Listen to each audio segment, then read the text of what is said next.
You can tell by the tone of the engine something is not right.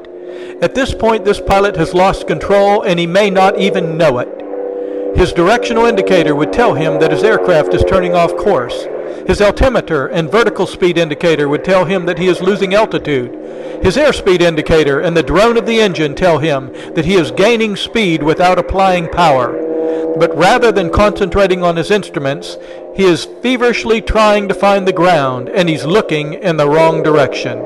Now he knows something is wrong, but now may be too late.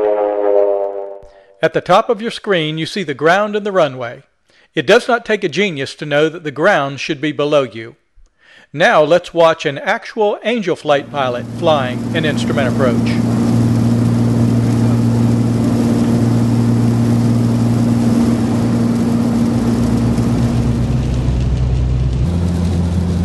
Above and below the clouds, it's easy to tell which way is up. But as you descend to the airport, you must fly down through those clouds, and often you must remain in them while maneuvering simply because they are sharing the airspace required for your approach. As you can see, in the clouds there are no landmarks. There is no horizon. It's not like you can follow the center line or the shoulder of the road. You can't even pull over and wait for the fog to clear. At this point, the pilot had better be as comfortable flying without looking through the windshield as he is when he is above or below the clouds. This is why Angel Flight pilots are required not only to be instrument trained and certified, but also to be current. Current means they have flown a specified number of instrument approaches within a given amount of time, as well as other instrument procedures. Therefore, a pilot who is current is a pilot who is in practice.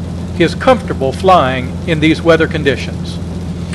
Rather than relying on his senses, which can be fooled, this pilot is relying on his instruments. Many of the dials you see here are driven by redundant systems, so if one registers improperly, there are several others which will alert the pilot. In addition, instruments do not lose their equilibrium. They're not confused by cloud layers, which can appear as false horizons. In short, instruments see far better than a pilot can with his eyes.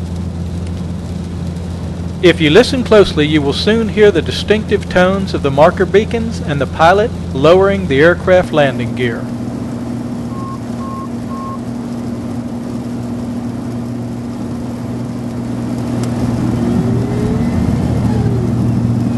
Now this is what an approach is supposed to look like. Good to see the ground below us. Notice the runway straight ahead. You may also be able to see the precision approach path indicator lights on the left of the runway. 2 white, 2 red. That means the pilot is right on the glide slope, perfectly positioned to make this safe landing. And now you see why Angel Flight demands such high standards of its pilots.